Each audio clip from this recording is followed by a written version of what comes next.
Hello, everyone, and welcome to the webinar, Young Minds Design a Brighter Future.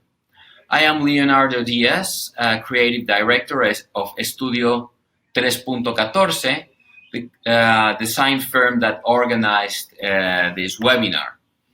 I am here to present first the speakers, and then we're going to have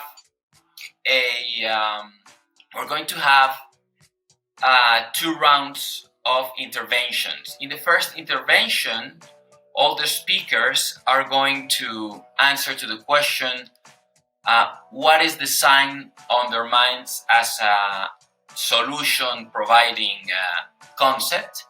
And then each one of these speakers is going to have a 7-minute intervention where they will provide an example of their own experience, a design example or an academic example, where they illustrate how they think that this process is coming about.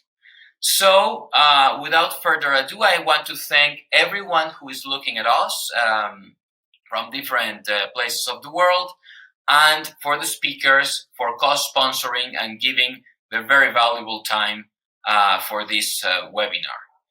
So first, I would like to invite. I see we're having a bit of a glitch here, a technical glitch. We can define design as a solution-making concept to achieve social innovation.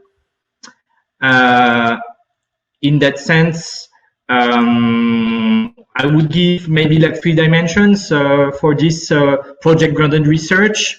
Maybe one dimension which is about analyzing situation, processing information, and thinking futures. So the first one is to define design as an analytical making concept, which is about observing, taking notes, analyzing, and building existing building data.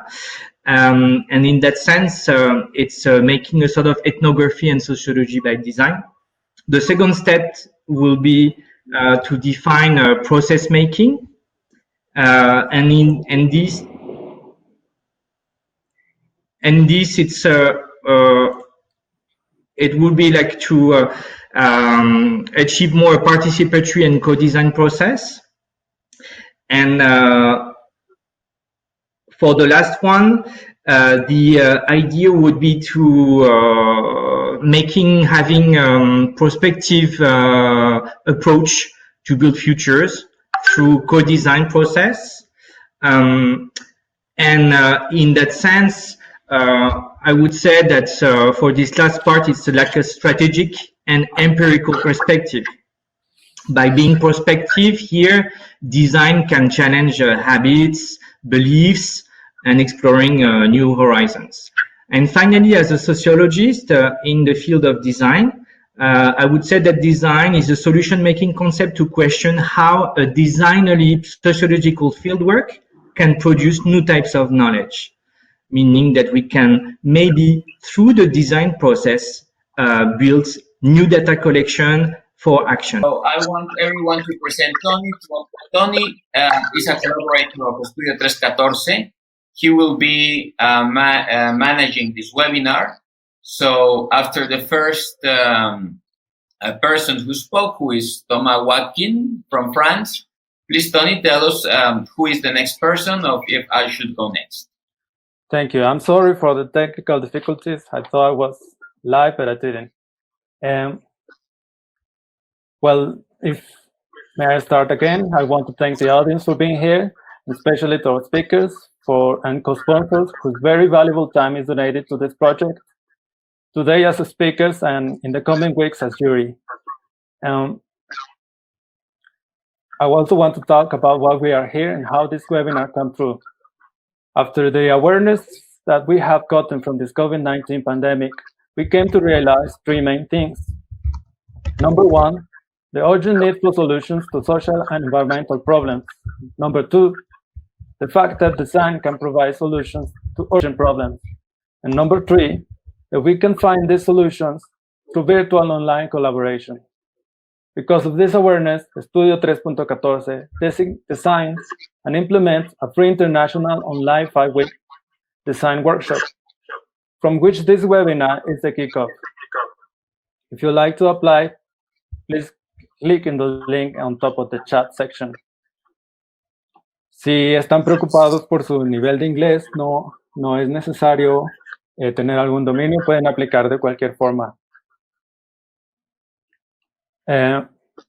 Leonardo, I don't know if you explained the dynamics of this webinar. No, I did not. I only presented Thomas, who already presented his 3-minute view of what is design. Okay, so briefly, I'm going to explain the dynamics. We will have 3 rounds. First round is starting with this presentations of 3 minutes, where speakers will answer the question, how will you describe design as a solution-making concept? On the second round, each speaker will exemplify the answer with a project. Finally, after round 2 and 1, we'll have a discussion where I will incorporate the questions and comments that all the webinar viewers will be prompting on the chat section.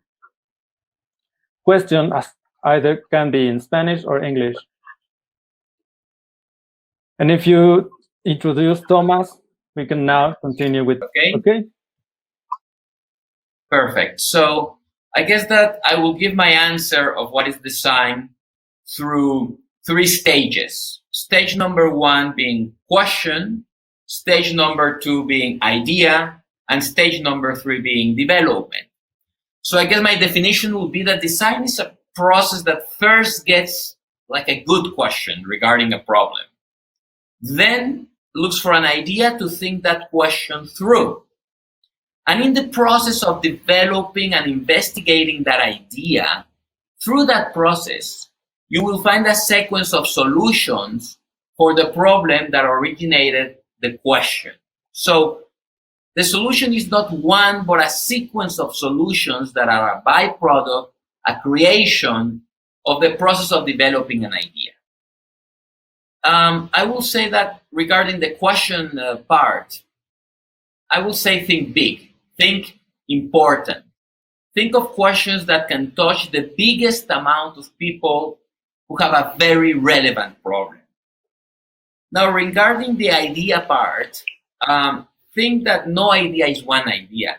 Ideas tend to come concatenated to other ones. In my experience, they tend to come from experiences, questioning, discussions, and an idea is a product then of a way of being, of a way of thinking.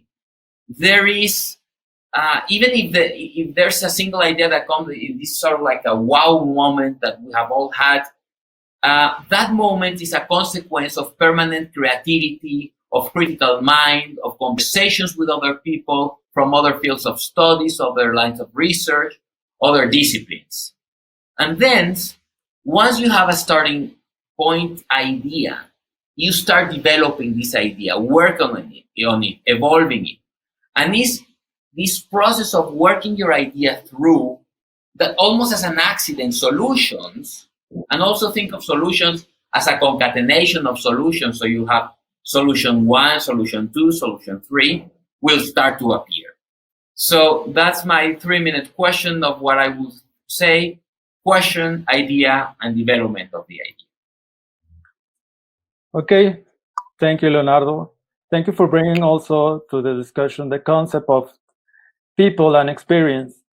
And I would like now to invite Caroline. Hi, Caroline. Hi. Welcome to the webinar. Thank you. So will you please answer the question, how will you describe design as a solution-making concept? I will say design is about human relationality with materiality. And my project were first oriented towards the role that design practice can play or not at all scale of intervention in the social and public acceptability. So this particular perspective in which an interdisciplinary approach is necessary has allowed me to question more specifically the operation of social concern raised by the transformation of space. And thus for me, design, and I will say public design, so should be concerned by social justice. It carries interventions in public context. So first, we have to think about what is that kind of context, whether it's education, health, mobility, transport, infrastructures. All projects are in the public space and are shared by all, whether it's urban property, landscape, real estate, facilities. As a solution-making concept, or I will say as a way to address social equality by material outcomes in public space, for me, public design should be broadly questioned by the tricky sides, such as gentrification or hostile intervention that affects marginalized or vulnerable citizens. So I don't know how it could be addressed or what kind of solutions could be acceptable, but it certainly needs a broader spectrum of expertise and concern. In a way, for me, design should introduce this kind of question in their project. So design should answer or question who or what it will who or what the project will serve. I'm sorry, Caroline, will you please turn your camera on? We cannot see you. Oh. There you go. Oh, sorry. Hi. Hi. It's nice to meet you. Me too. It's quite interesting what you were saying, especially because I think design is a transformation process. Thinking is always on the avant-garde of human transdisciplinary disciplines, etc. So thank you so much for your intervention. And now I will ask Jasmine to join the discussion. Thank you. Thank you.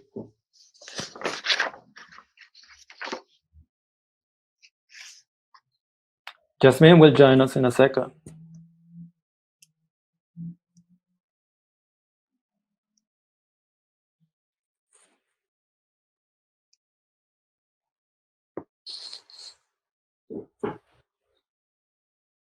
Somehow it's easy with these platforms to have a discussion with people across the globe, but somehow it's difficult at the same time.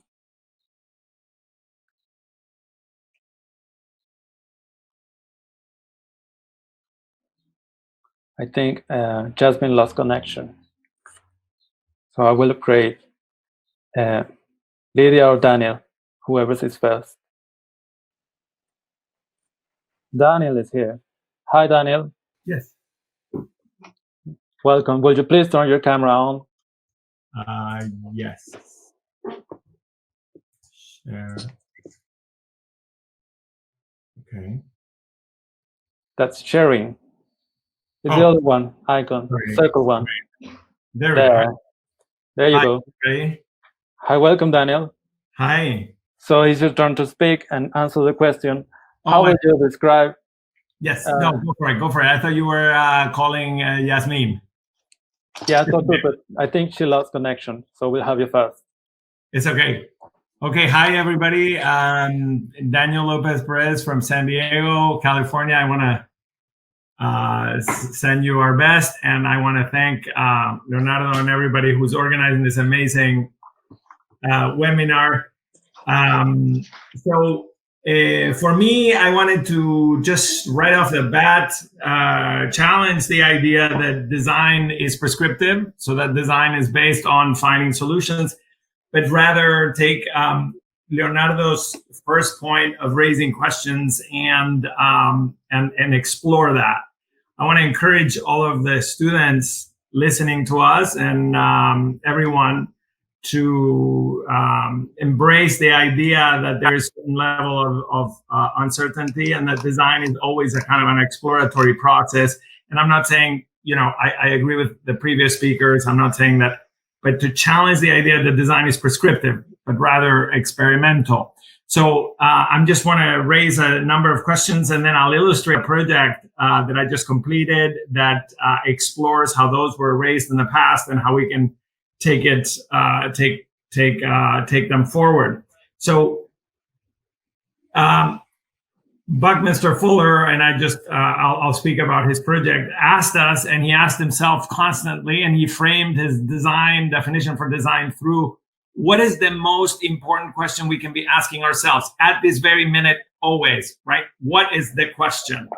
Can we think of our relationship to our environment in the broadest, largest sense possible, beyond our discipline, beyond our context?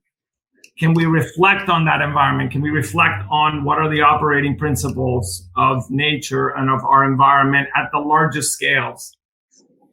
Can we devise models for analysis? So I'm going to raise a number of questions, and then we'll go back to them in the case study. But can we devise models of analysis from which to deal with these questions, right? These questions are uncertain. We are co-authors of knowledge, experimental knowledge that hasn't been defined. Can we formulate our own tools rather than use the ones that exist within our discipline? Can we move beyond those in order to seek larger questions? And of course, can we be aware of the social and political consequences of what we do, of our questions? How do we contribute to collective knowledge? How do we build disciplines that then, of course, work together? So I really, at this initial stage, I want to encourage everyone to imagine design as a function of raising questions. And of course, when you raise a question, it comes right back at you. What is your role in that question? Okay. Thank you, Tony. Thank you, Daniel. So we got Lydia here. Lydia, would you please also answer the question? How will you describe design as a solution-making concept? And also your camera is off. How do I turn it on? Just click. There okay, you go. okay. Can you see We me? got you. Hi, Lydia. Hi, Daniel. Hi, Leo. Hi, Tony. Hi. Hi. I apologize for my background. I'm in my grandmother's old house in Thessaloniki, Greece. So it's not a very designed environment. So not a very well-designed environment, not prescriptive in any way. I didn't prepare a kind of speech directly cut for 3 minutes, but I'm just going to kind of further the thoughts that Daniel outlined.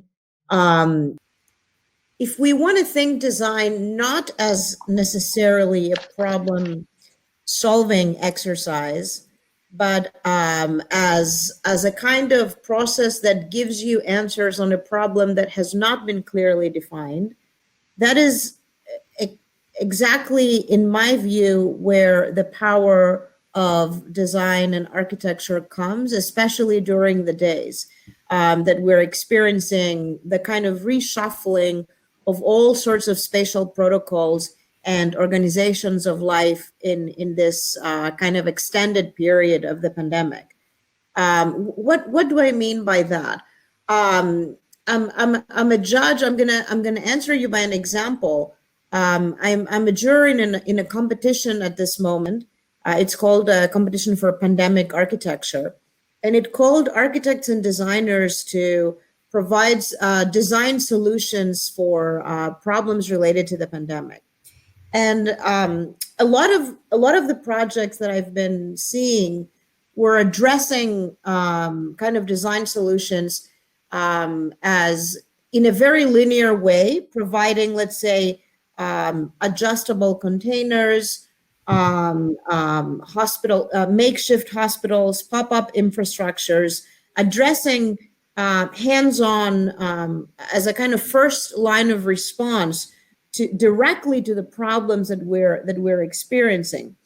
And I think that the most powerful projects, and that's where I think there's a kind of second nature of what we can possibly do as designers, is to not to really provide the solution that of all of these clearly stated kinds of problems, but see the world in different eyes, or witness reality, which can be stranger than fiction in many ways. And what we're experiencing today is exactly that we're living in a reality that is in many ways much stranger, much more complex, intertwined, engaging, entangled, as Donna Haraway would say, than a fictional future. So it is, in many ways, design is, in my view, a construction of worlds, a kind of alternative seeing of a reality, and addressing the kind of latent issues and latent problems that are not necessarily clearly addressed in a linear way. And I mean, there's a mythology about this, and it can be contested. We can definitely say that design has prescriptive power, and I'm a firm believer of analysis and research. There cannot be design without research. We have to do research in a very extended and analytical format, but that does not mean that research leads to a design solution if we cross-reference and crossbreed different kinds of information. Rainer Banham called it the black box, the problem of the black box.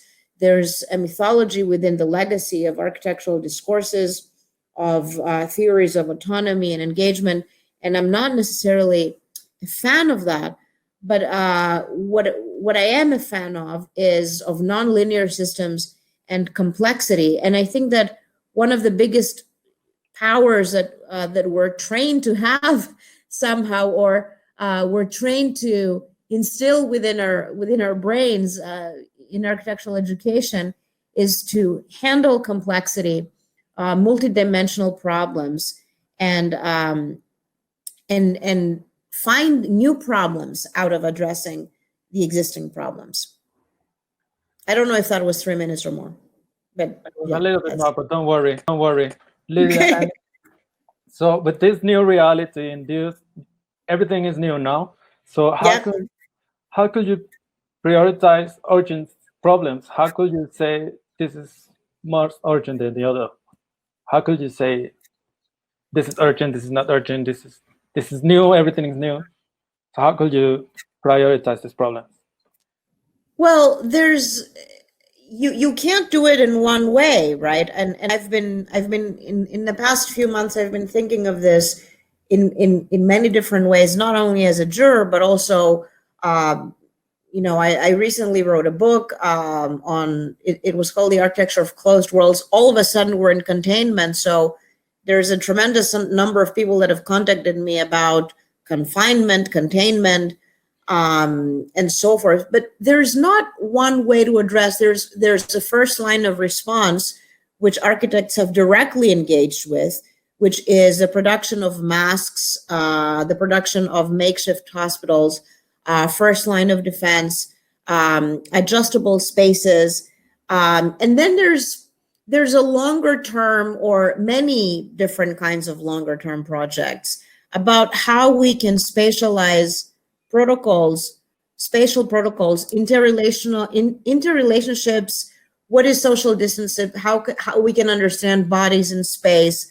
How, for example, is density an important factor in a pandemic or not necessarily? And there's a lot of research proving that density is not the determining factor of contracting the virus and spreading the virus, but inequality and low income and mobility of certain population groups is a defining factor of neighborhoods where people have to use public transportation means, and there's also very important issues of race that become part of this equation. So I think it's a complex problem, and in order to, we have to really learn to deal with complexity, multi-leveled analysis of different scales of different problems, and understand a nuance. It's not just about making a hospital or making boxes that change locations. And I think that we are just starting to grapple with how, as designers, we can deal with that kind of complexity.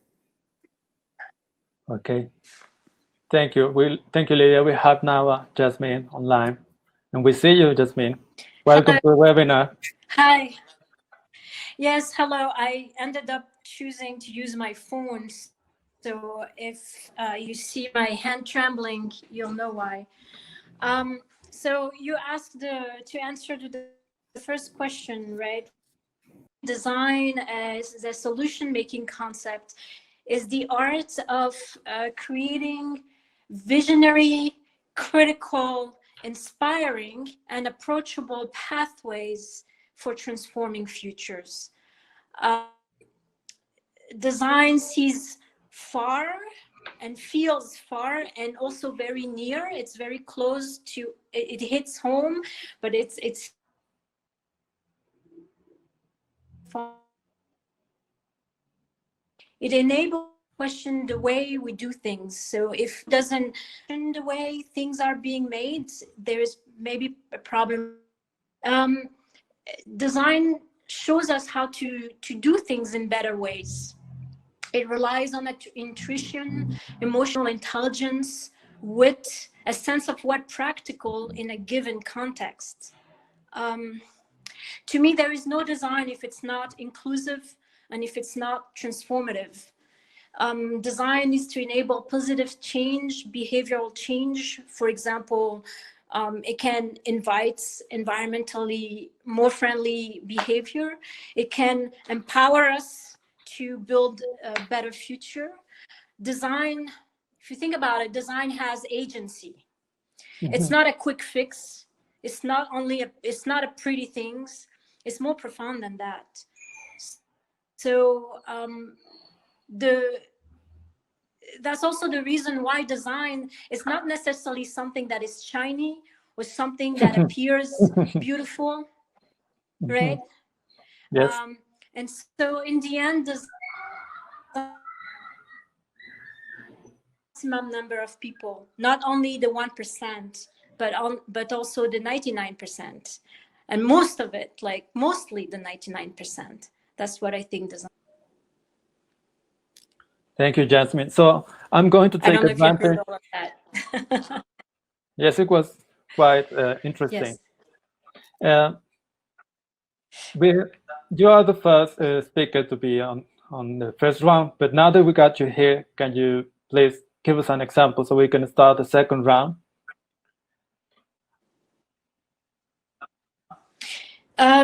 Yes, for sure. So I had on my other platforms, which I could not connect to, a slideshow that I wanted to share. Mm-hmm. But if you go online, you could share, maybe you could share the site, the website. It's called CampNet, QAMP.net. And this is the website of a project that myself and my partner have been working on since 2013. And it's a design project, right? So, the project I'm talking about is a project that I worked on with my partner, DK Oseo-Asare. He is Ghanaian American. He's lived in Africa for 10 years, and I joined him to work on this project called the Agbobloshi Makerspace platform. And this project, when we working on this project, we started working in what everyone would say is a dump site. when you type Agbobloshi on the internet, you suddenly realize like the first images that you come across are images of like young Africans who are burning wire cables and producing a lot of environmental pollution. And it's a site, in fact, that is very environmentally polluted for the reason that the informal sector who is working in this site is also processing e-waste and is processing also all sorts of waste in order to make a living. And the whole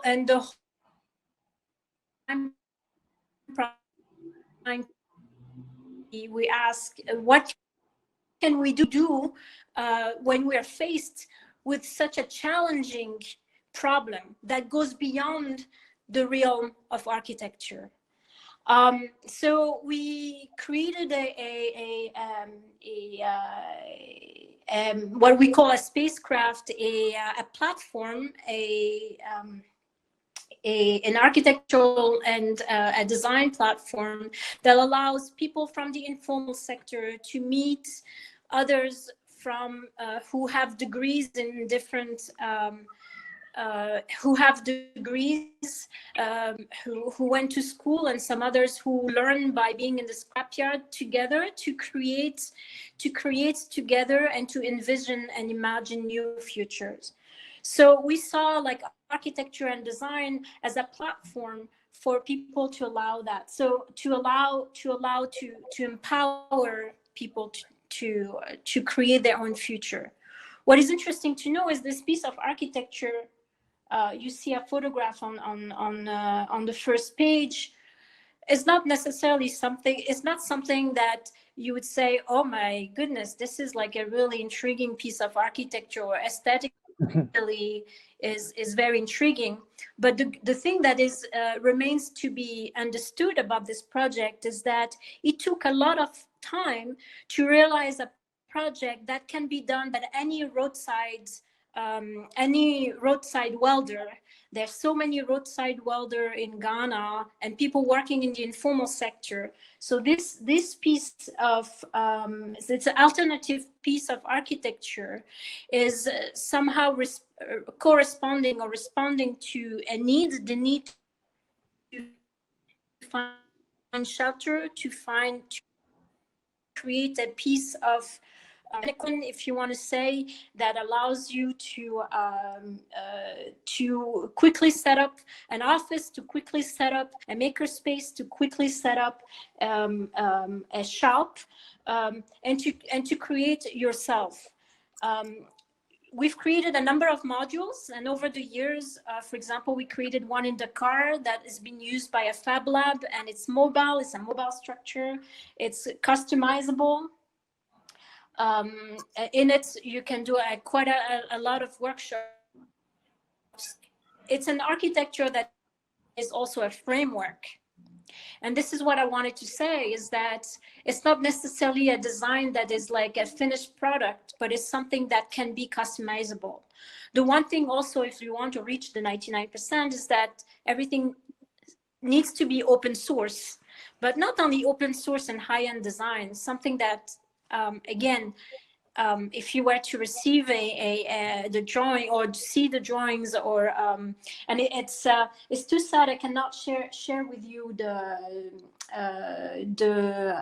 how do you say that? It's too sad I cannot share with you the presentation I have, because I wanted to show you how even through WhatsApp, through distance, we were able to actually communicate with people who had not built it, how to build it. That was incredible. It's okay, Jasmine. I think you reached your 7 minutes time. I did. Wow. I would like to thank you, and especially for bringing the concept of design can provide solutions, but also with a side of humanitarian help, which is very important. Thank you. So now I think Leo can give us a practical example to his answer. Thank you, Jasmine. Yes. So how do I leave? Hello. architecture. See ya. Okay. Bye. Thank you, Jess. So somehow I'm also having a bit of glitches. I don't know. I cannot right now share an image. It says that I have a weak connection. So I'm going to start talking about the project. See, hopefully in the meantime, while I'm talking, I'll be able to. You're gonna be able to see me again, and therefore share the image. So basically, I'm coming with a project that started with a controversy. We were presenting the book of Jill Magid that is called There We Are. Let me see if I can be successful in sharing. Can you guys see my presentation? Yes. Okay, so hopefully it'll work. So we're presenting this project. The project, I will not delve into it for this 7-minute talk, but basically what happened is that Jill Magid solved the problem that the discourse and discussion of Luis Barragan, a modern Mexican architect, had been dead for the past decade and a half. And what she did is to create this scandal and controversy by coming to Guadalajara, opening the grave, getting some ashes, compressing those ashes into a diamond and mounting it into a proposal ring. And there were some reasons for her to do this. Again, I will not go into that, but basically, through controversy, she sort of like brought back to life a discourse that had been dead.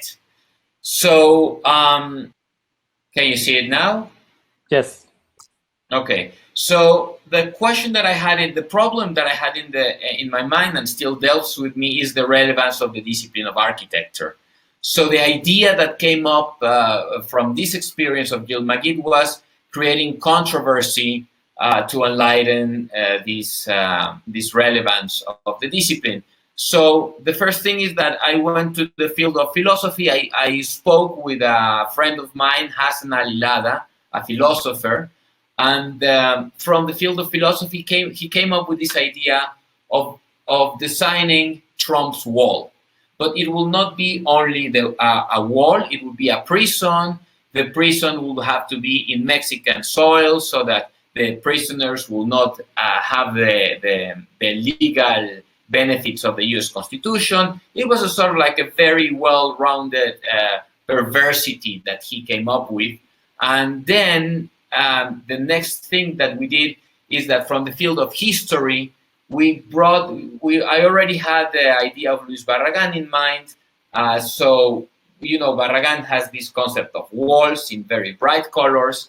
And also from the field of history, architects will have in mind the images of Super Studio here on the left. So what will happen if we were putting these two things together to delve into this perversity idea of the border wall? And then from the field of design, the interns of Estudio 3.14 started to make powerful images. Here you see this image.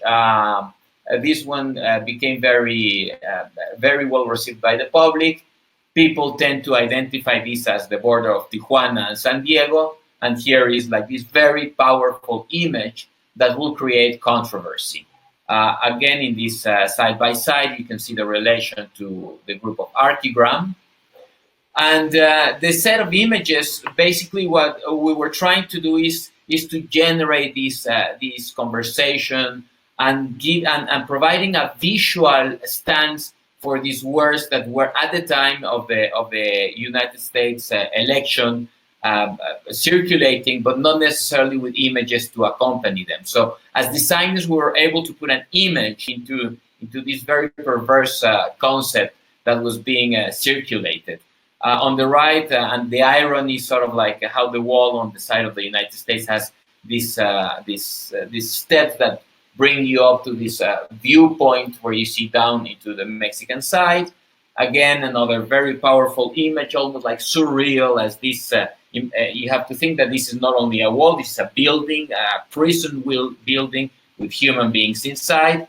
Again, a side-by-side to see sort of like the inspiration or the reference, the historic reference to Archigram. We also made some propaganda images like these ones,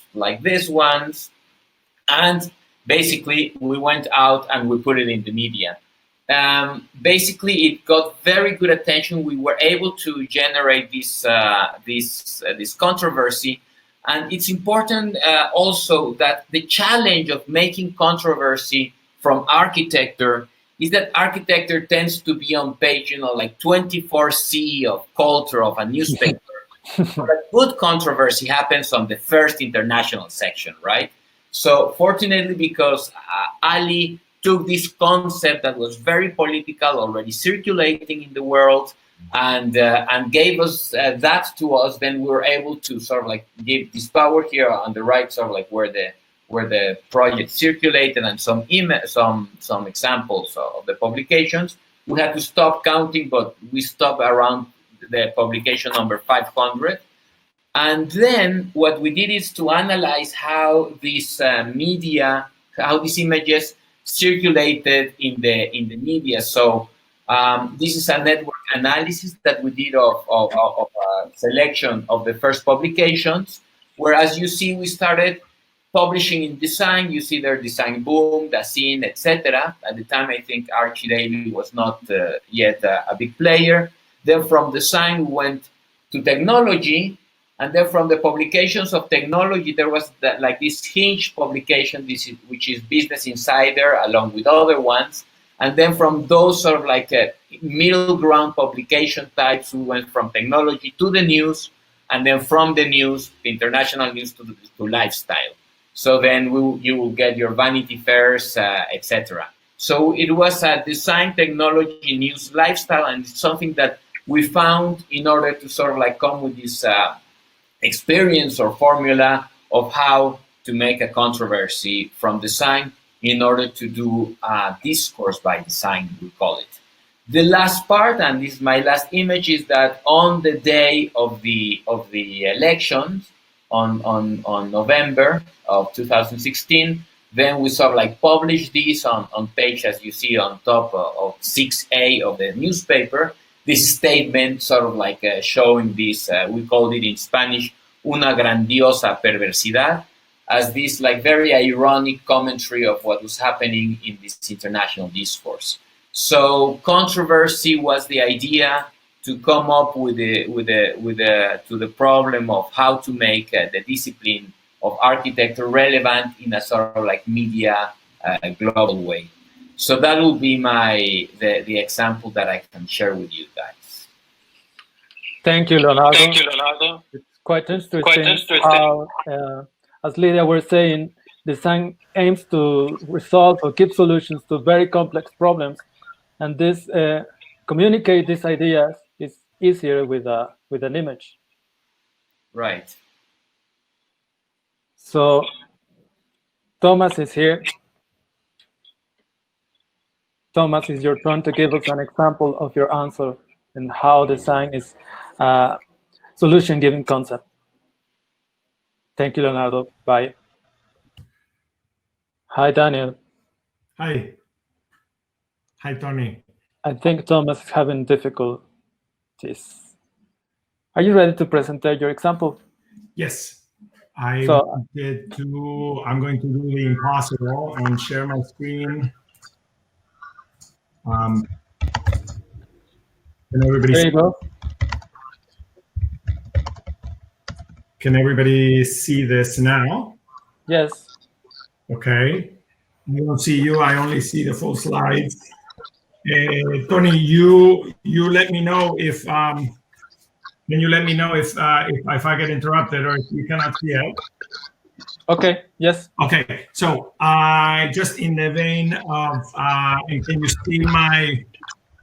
you see my image? Anyway, let me just run through it. Yes. I want to take a moment. I just I finished a book project on Buckminster Fuller, but more so yesterday we celebrated. We had a kind of a global celebration of his 125th birthday with the Institute, the archive at Stanford. So I'm going to take a couple of moments to go back to this idea of raising questions.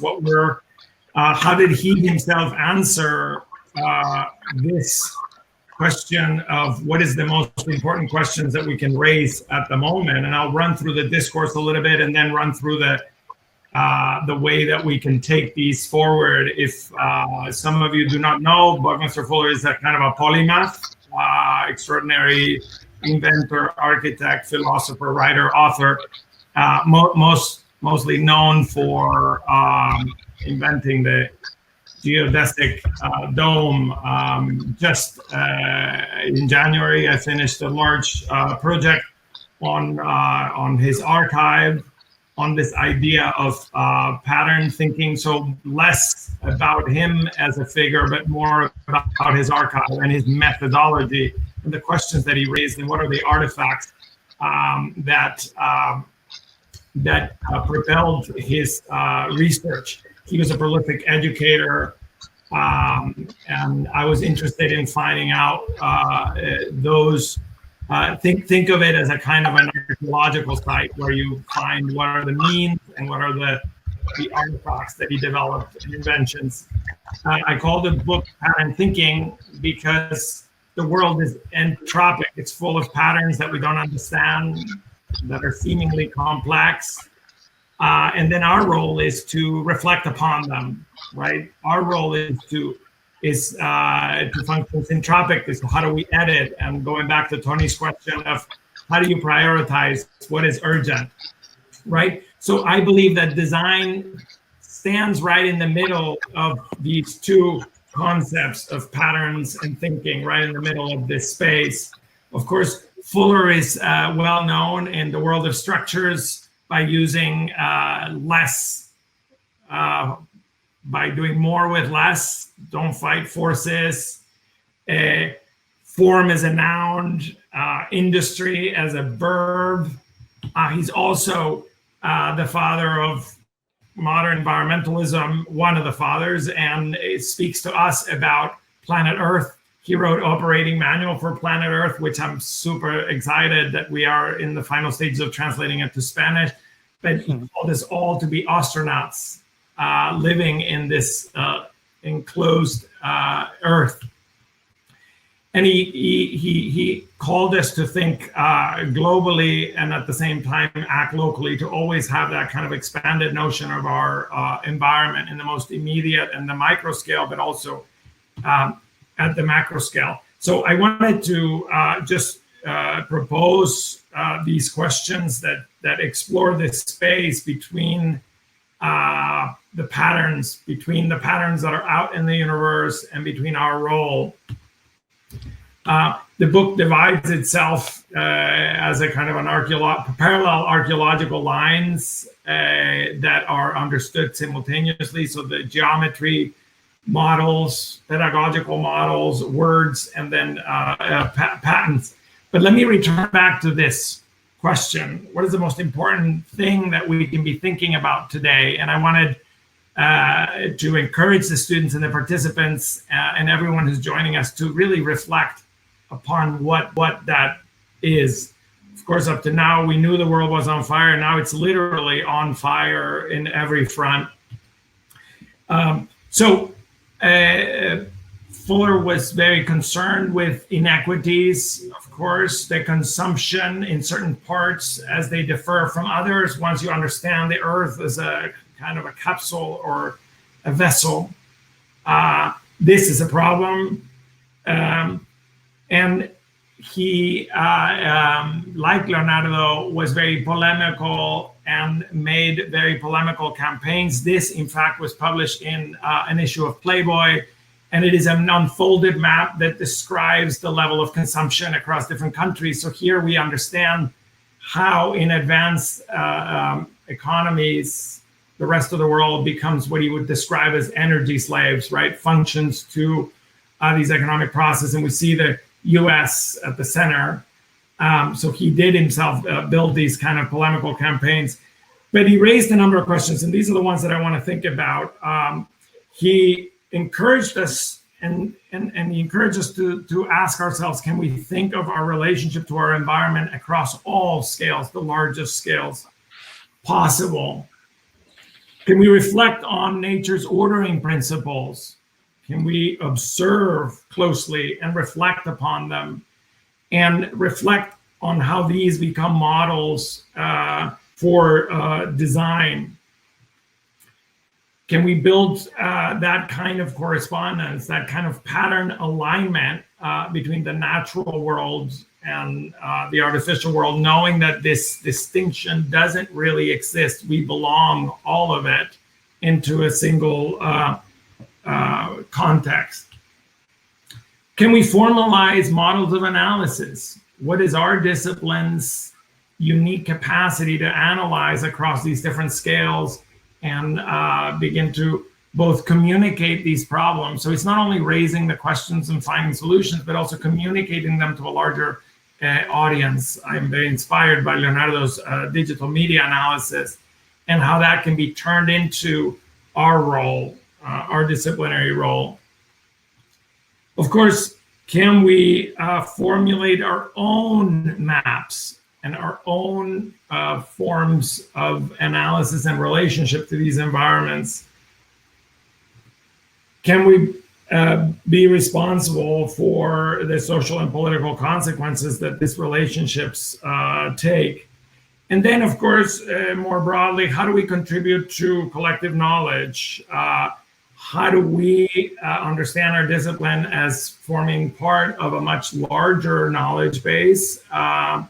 And can we, and I'm really still inspired about these images where there's a flight of knowledge, can we take intelligence from what Fuller described the military-industrial complex, which is focused on killing re, and shift it to living re, right? Shift technology's focus from the military to other means. And I think that we are still, even more so than his time, technology is dominated by the military. Of course, Fuller tried to define, designed, and rather than going into what he meant, this kind of complicated series of relationships, I'm going to end with a series of questions that he raised. He, apropos of media campaigns, he wrote a Dear Deanex letter that he distributed to all deans of architecture programs all over the world, encouraged them to have a united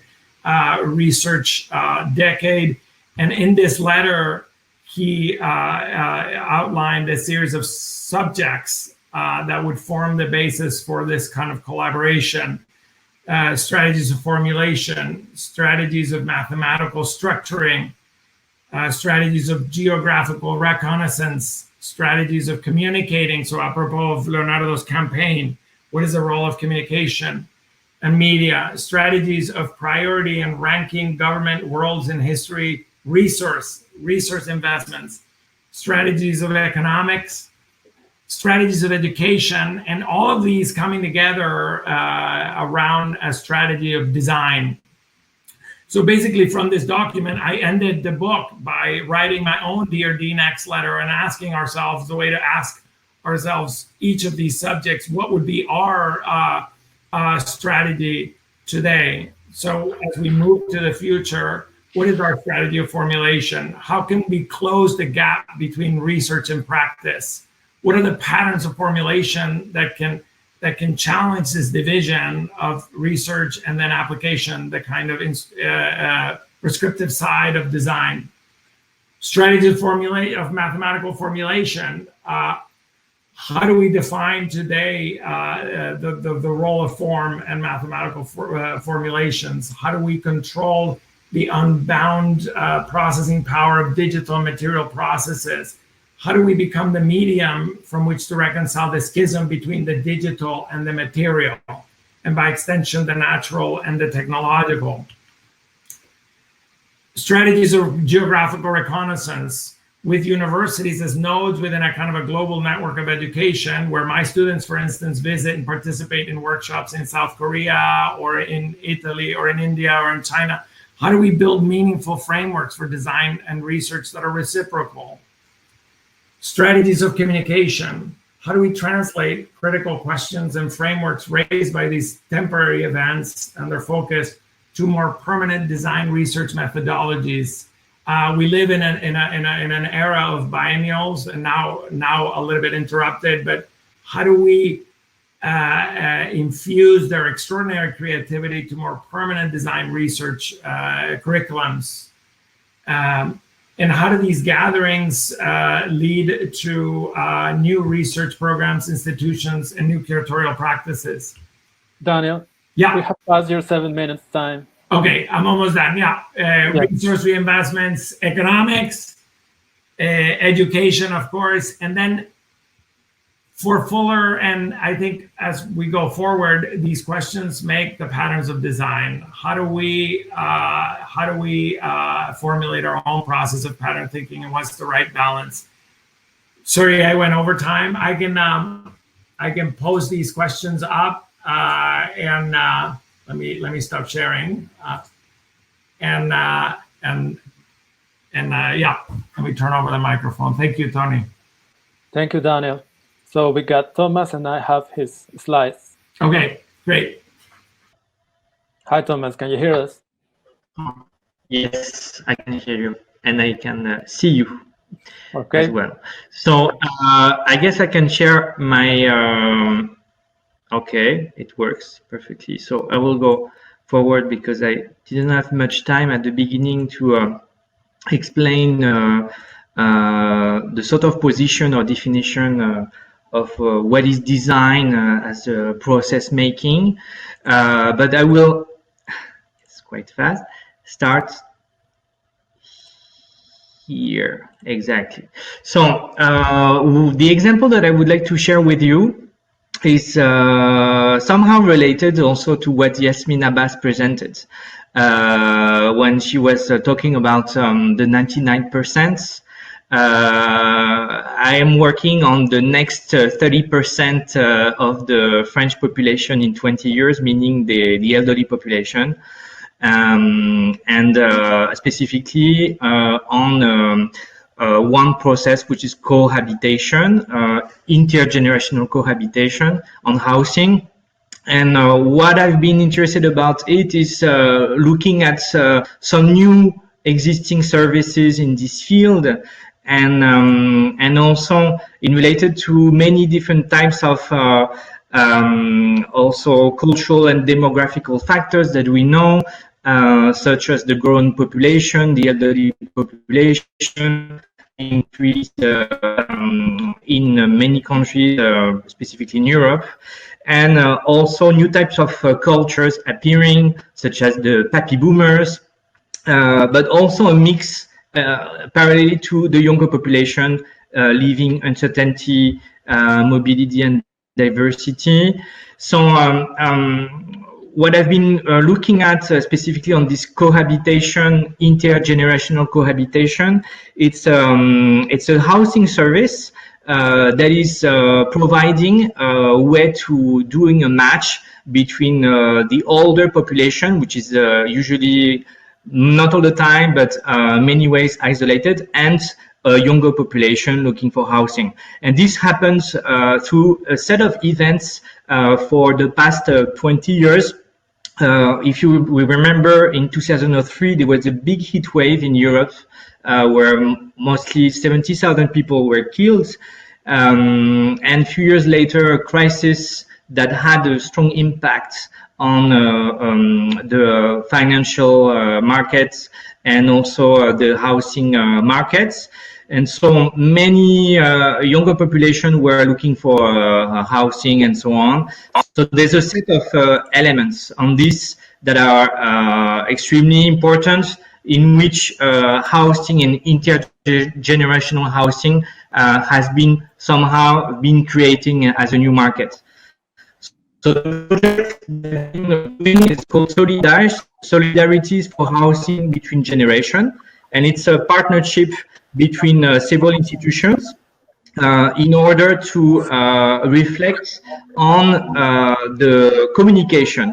Most of the people in housing policies are saying that it's working, that it's extremely good for isolation, for cognitive process, for also a need in terms of revenues also for the elderly population. But there is a lack of communication. So the process has been inviting in a co-design process the population with a set of groups from based in the city of Nîmes in the south of France, where I'm located. And so we worked with social designers in order to create situations to engage the population. So that's maybe like one element that I wanted to really share in terms of what is the design process making, is how can we engage the population into the same goal in order to find a common ground. And so these are some images of this process making. And so definitely in this type of situation, there is a lot of situation in which you do have conflicts, you have conversations, you have people laughing, you have a set of collective experiences that are shared and also lived personally for each individual, who can actually deliberate and also express in many ways what they think and participate in the process making. So it's a participatory design process, what I've been like arguing for. So we've been doing at the end of this design process, one report and one guideline that was somehow prospective in a way to build some elements of not solutions, but many questions for policymakers, for non-profit organizations, for citizens, and continuing this communication process. So just to finish, because to conclude, because I'm like up to, I'm more than 7 minutes now, about the COVID-19, definitely what has been really interesting was to today to see the situation. It's a bit the same as in 2003, meaning the population has been extremely isolated, and we have this condition of fragmentation, family fragmentation, individuality, no communication. And so we had a set of new type of relations happening through digital interfaces, but also through neighboring and neighbors.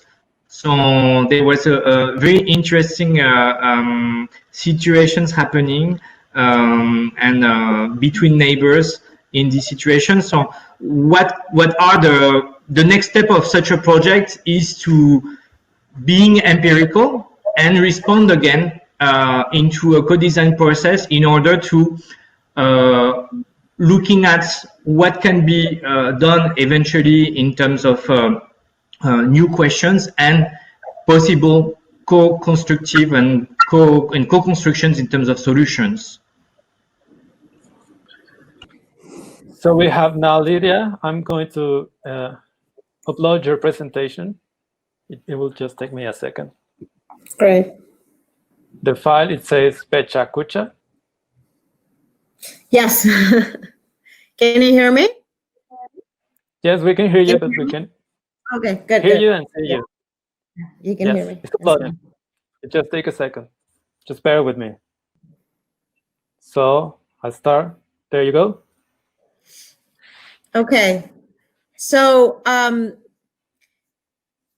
this is a diagram of how I understand any kind of project that I'm engaging myself in, as a kind of intertwining of research, practice, and teaching. I don't see necessarily a kind of division between projects that are built and things that I write, or research, analytical or archival research that I do. And I've described my practice, Anna Cycle Think Tank, as a kind of think tank of research in action. So I can go to the next slide on my own. One significant project that I have been engaged with in the last 5 years or so is the architecture of closed worlds. You should have been seeing under closed worlds a kind of GIF with images, but for some reason it's not doing what it's supposed to be doing. But since you're not seeing it, you would see experiments of simulators, submarines, ecological houses, great interior gardens, botanical collections, any kind of project that has been implemented in the 20th century, understanding architecture through the idea of reproducing nature and replicating the earth or pieces of earth in its totality. So I began this project by building an archive and trying to argue to build a kind of alternative history of 20th century architecture, design, and engineering through the conceptualization and production of closed systems, through the idea of reproducing nature, of the idea of architecture producing new kinds of nature, and the idea of recycling, regeneration of resources, and the way that we consume resources using architecture as a medium and a vessel. The project had many different forms. So building the archive was one form. Building the archive, doing archival research to write about the projects was one format of doing design research. Another one was how to spatialize that research in a kind of spatial construct and contract in an exhibition format. And you see here the kind of first iteration of this exhibition at the Storefront for Art and Architecture in New York. This was in 2016. And it's very funny because when I show this image, it's almost like a manifestation of social distancing. Each project that was part of the archive was one of these suspended cylinders. And you could insert your head and occupy one circle, only one person at a time, exactly 6 feet in distance of 6 feet to another person. So this exhibition could very well be a kind of proxemic way of articulating bubbles. And I believe there was a park in New York, it was called a Domino Park in Williamsburg, that actually built these circles for people to occupy during the pandemic. The question was, how do you not only research and write about the idea of understanding closed worlds, how do you use history as a medium to inhabit information? And this was one of the premises of this exhibition.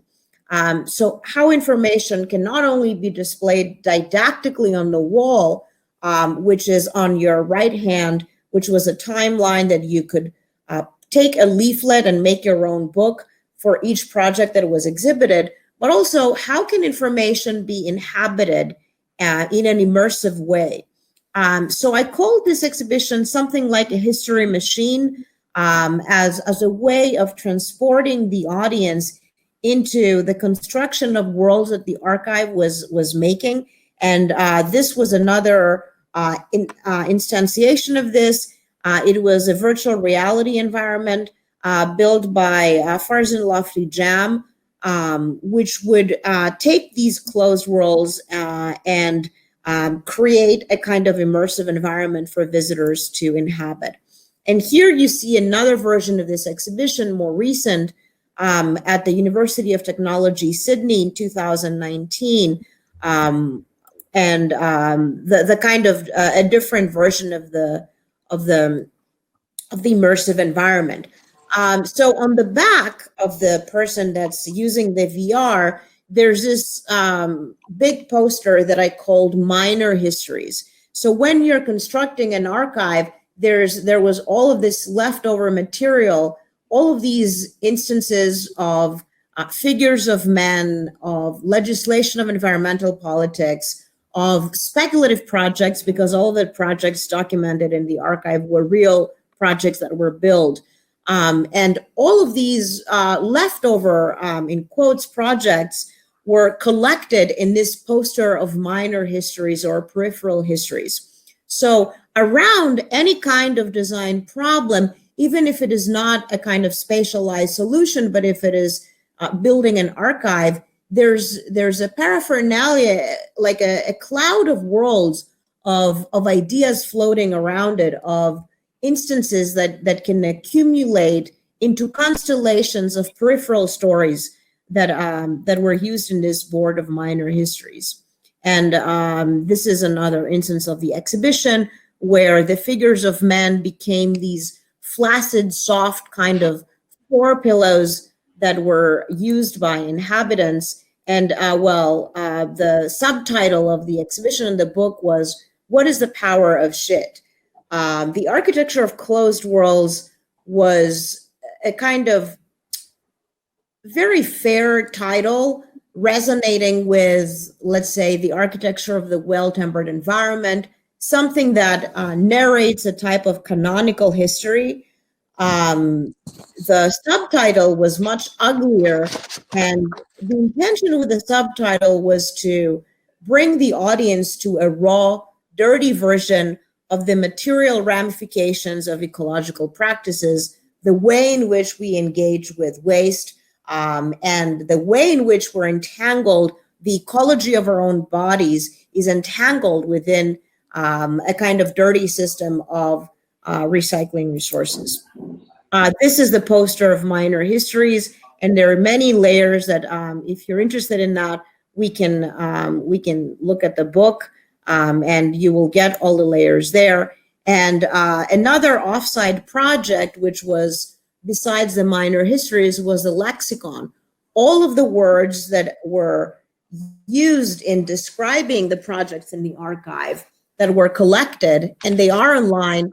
Well, actually, they're not online in the website that I have in there. You can find it at www.closed-worlds.com is the new, I had a domain name problem, but you can find it if you Google Closed World. Okay. And there were words about, like, for example, acclimatization. How does that affect design?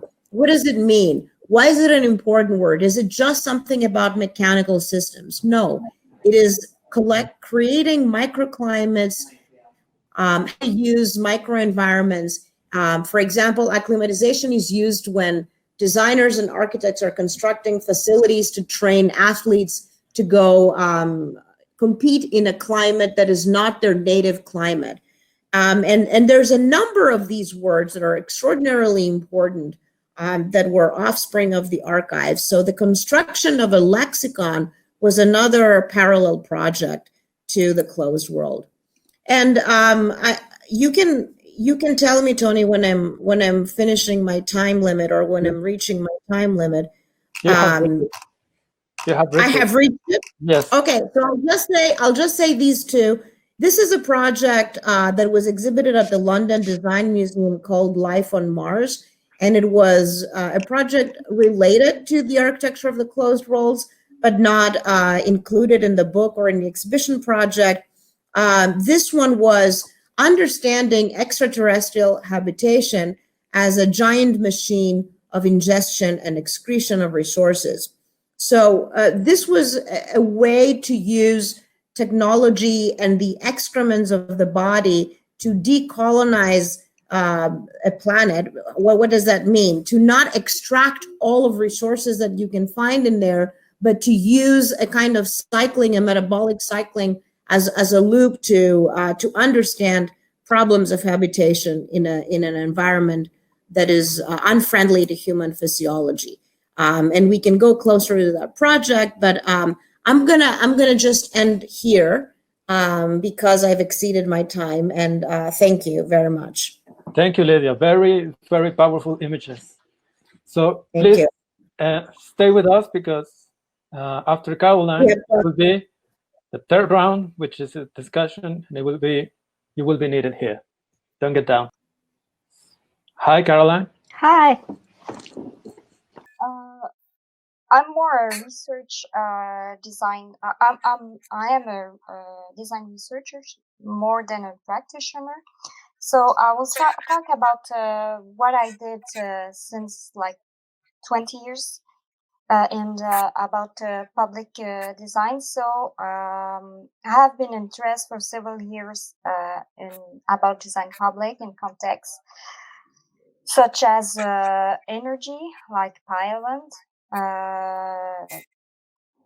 transport, landscape planning, health, and education.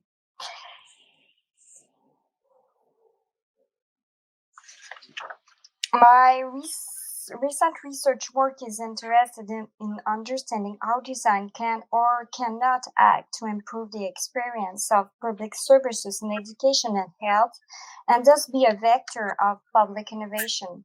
I'm currently directing one of the components of a big research for the Ministry of Education in Quebec about school architecture, and I'm directing the project about furniture design for all elementary school in classroom in all the province of Quebec. So this project seeks to guide decision makers in the acquisition of furniture and to propose furniture selection criteria and classroom design principles in line with the educational experience of teachers and students. In health, the project I am currently working on and which I am supervising at the doctoral and master levels attempt to better situate the innovative or non-innovative role of design in the healthcare system, whether these concerns are strictly material, functional, or organizational. These various projects lead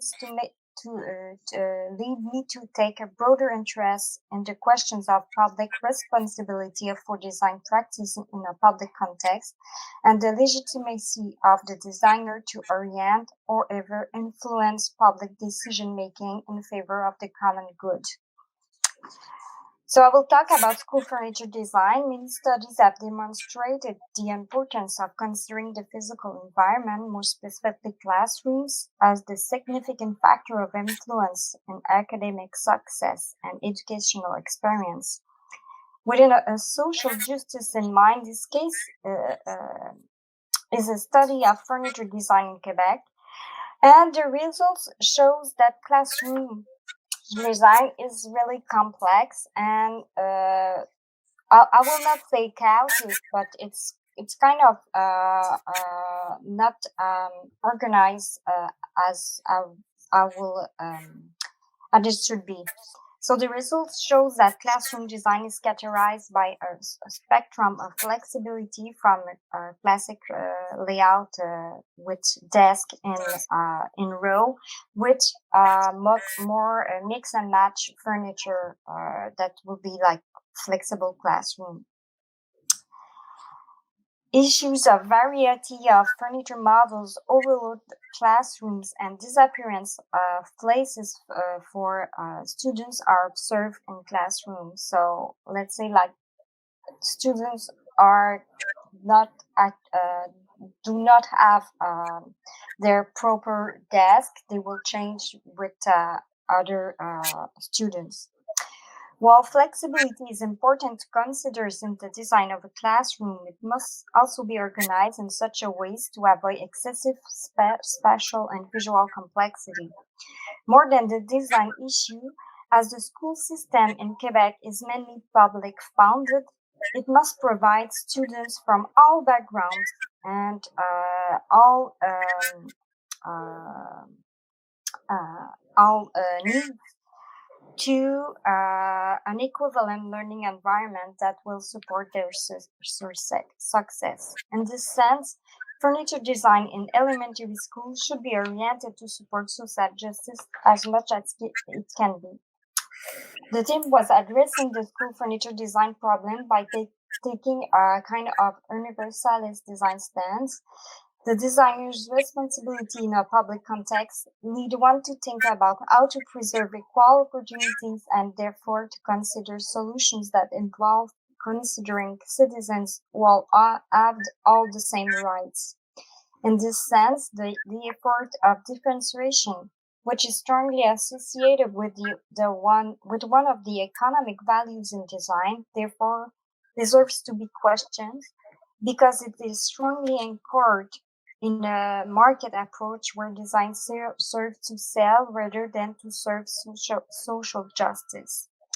Finally, however contradictory the notion may seem, it may also be possible to orient design in that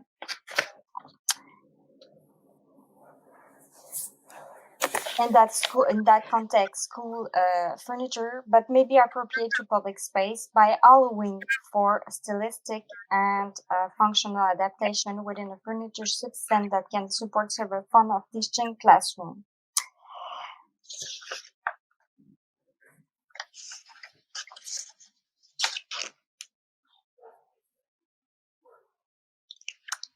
It is therefore from this perspective that the team proposed to frame the design of furniture by universalist perspective principle, which will allow some more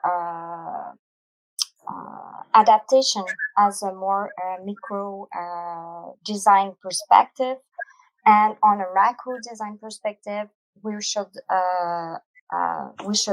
promote more universalist design principle.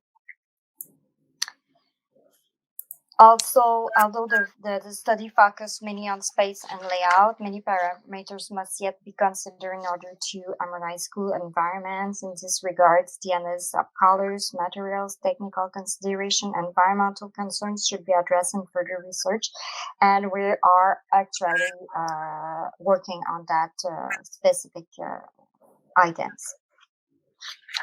Okay, thank you, Caroline. Thank you. So I had some visuals to yes, to accompany that reflection, but maybe you can share it with us, and we will send it to the students. Okay, thanks. Thanks. And with Caroline, we initiate the third round in which we have a discussion with the speakers. But I already have a question for you, Caroline. You were saying that design can have a macro scale approach and universal design principle. Can you explain or talk about a methodology to have this scale universal approach? When we study classroom design, we observe that the teachers choose the furniture that they wanted to have in their classroom, and it makes like different classrooms. So some classroom was very like neutral, and the other one was very decorated in one school. So the students wanted to be in the decorated one, and the neutral one was much less appreciated by the students. But with this kind of very it's very powerful for the teachers to decorate their classroom, but in other sense, when you have mix and match, like one classroom and the other one is very, very, very different in the layout and in the furnitures, we observe that it's kind of not the same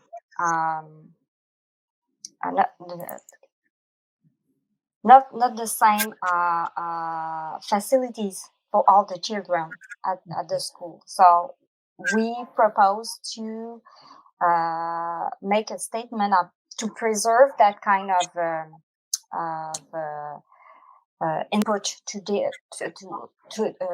preserve the desire to the teacher to decorate just at micro level things, but to have all the same facilities for all the children. So that's kind of at the macro level, we will furnish with all the same furniture, but at a micro level, we can manage to make some difference that will be appreciated for by the teachers and for the children in a specific location and specific classroom.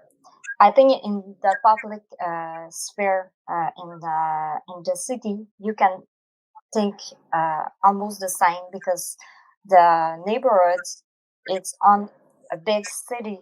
So when you have different facilities, one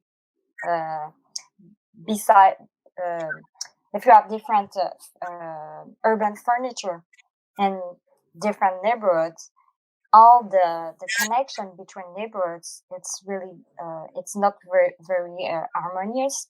So you can think about what kind of difference, what is there's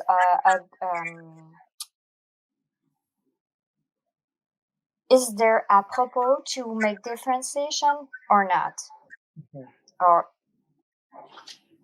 if it's gonna be like more it's gonna have more perverse function. Okay, thank you, Carolina. Thank you. So we have now a quick question to Lydia for Paulina Gonzalez. She's asking, what advice would you give to see this complex reality with different eyes from a different perspective? Sorry, what was the question? What advice would you give to see this complex reality with different eyes or from a different perspective?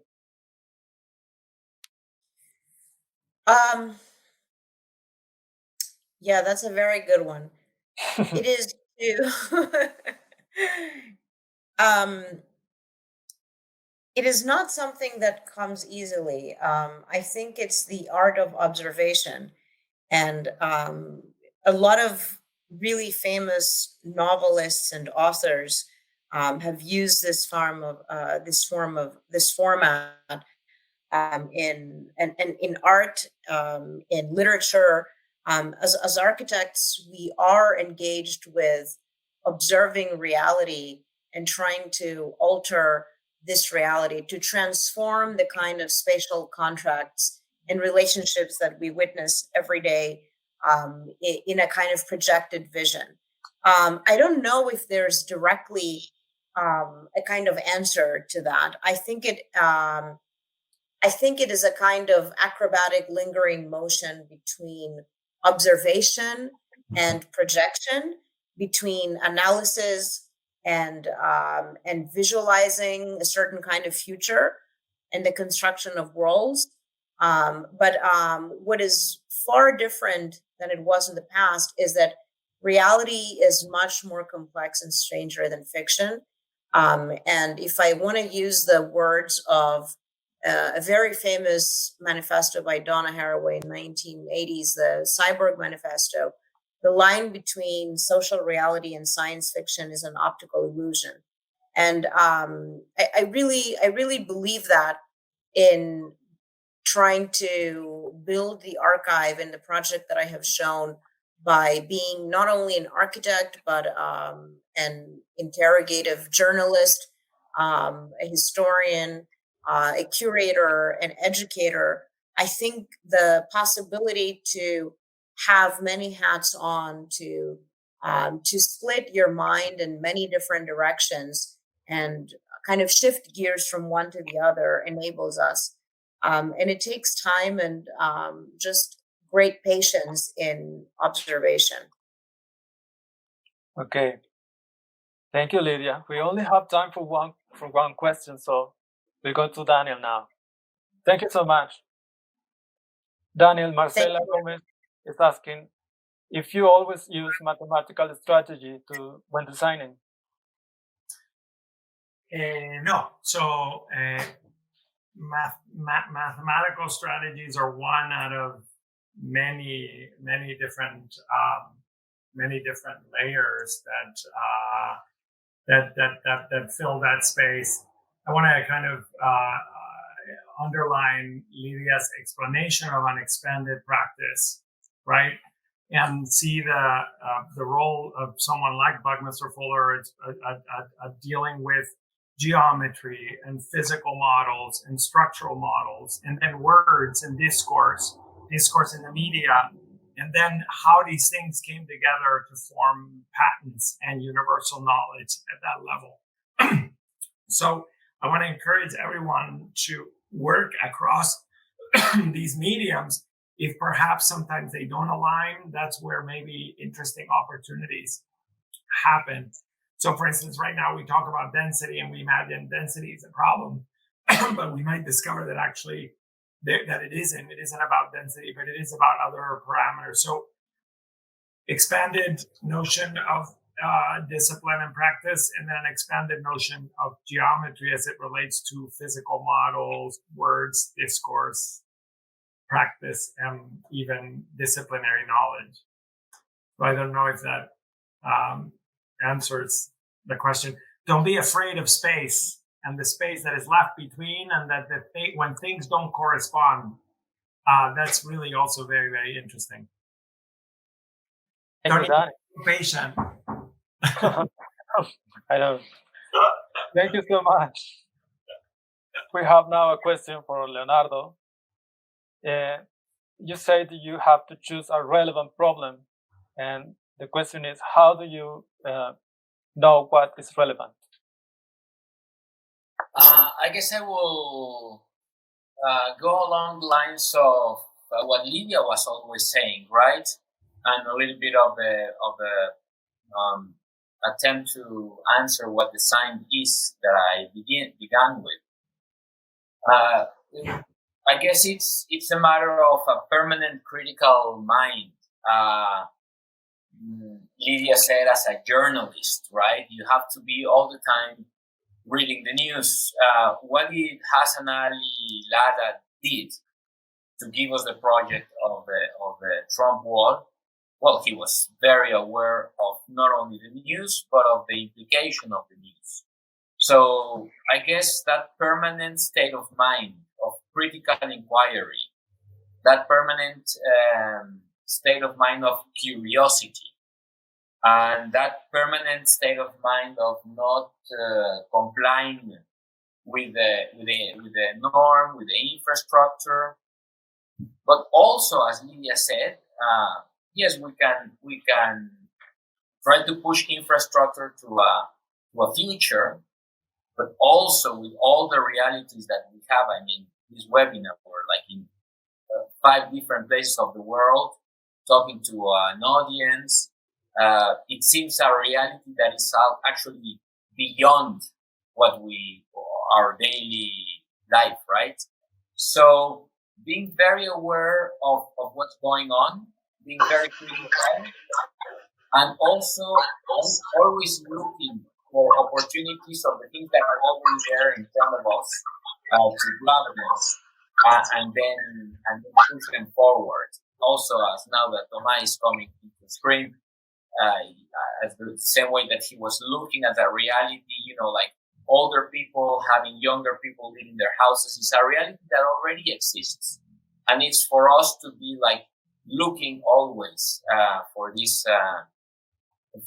these opportunities of design, and then once you have like this pool of observations, then be very critical of the questions, right? Like, what is it? What of these problems that interest me? We have a finite amount of time in our lives.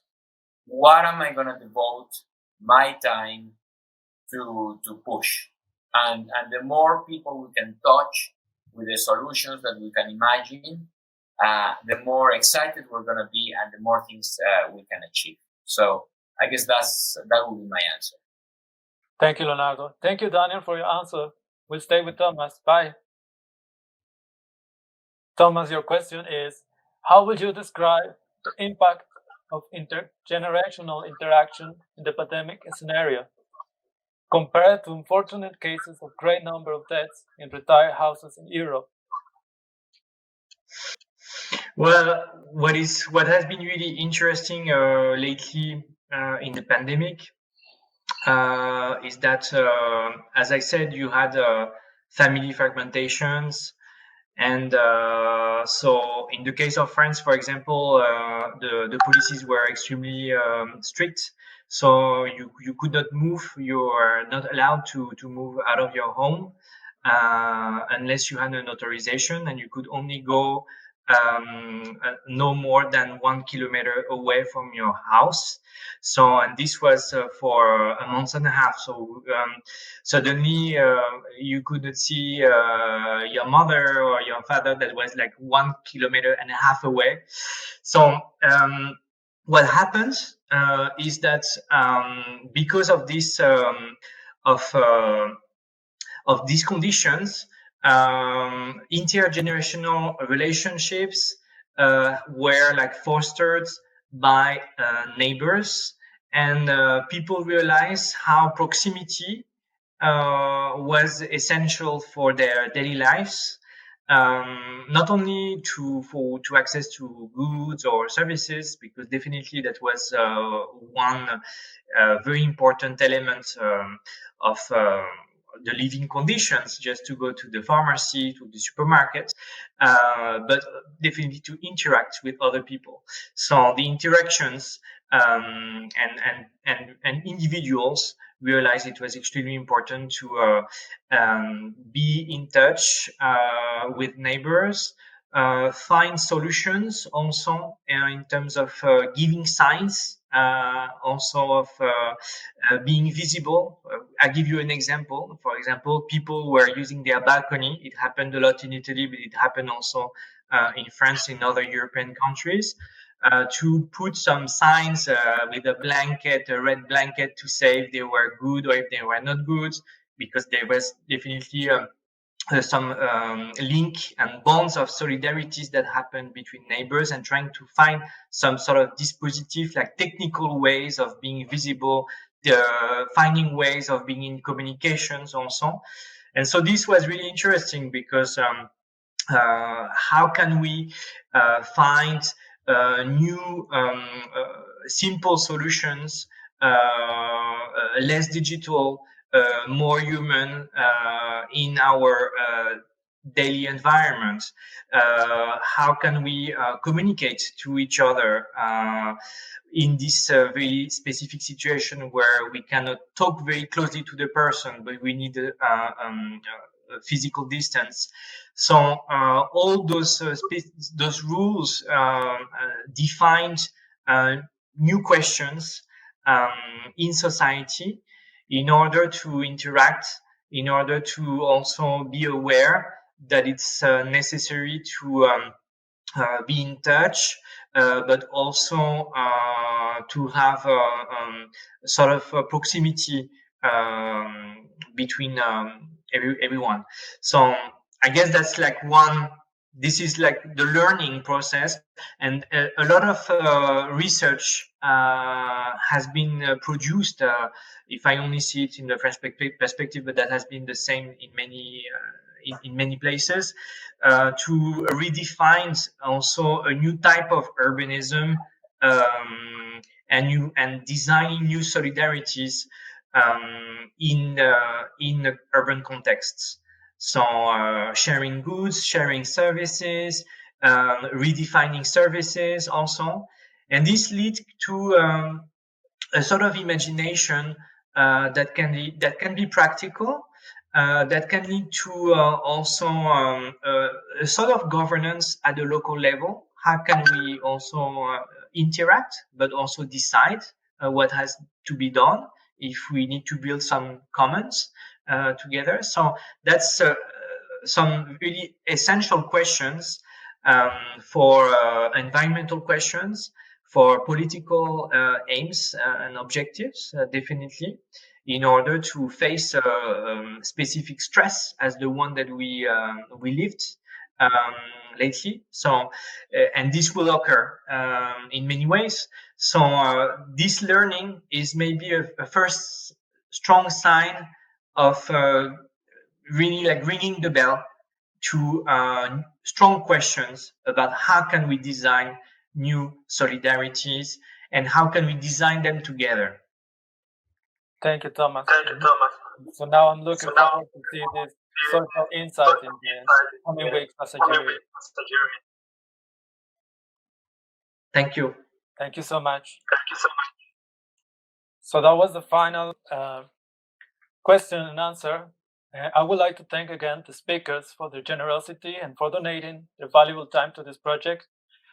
Thanks again to the audience. And remember, if you would like to participate in the free 5-week online workshop from which this webinar is the kickoff, subscribe now by clicking on the link which you can see on top of the chat section. You can see now an email because some of the speakers share with us some material that we can provide if you communicate with us through email.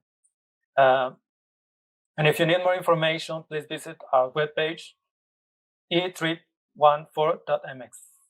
Thank you so much. Bye.